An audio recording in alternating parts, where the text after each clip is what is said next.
Šiaulių atvykome su dekoratyvinio apželdinimo mokinimis, jos kaip tik tai dabar įsijungia į tą veiklą praktinę.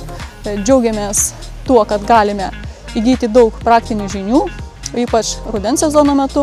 Mes sodiname rožes, įrengėme naują rožyną ir tai bus vėl labai gražus atvykimui naujam variantas, kada mes matysime, kaip mums pavyko, kaip sekėsi, kaip tos rožės pražydo. Tai džiaugsmas bus ne tik tai po tos sunkesnės darbo patirties, o džiaugsis ir mūsų mokiniai, ir jūsų, ir aplinkiniai, kurie čia lankysis.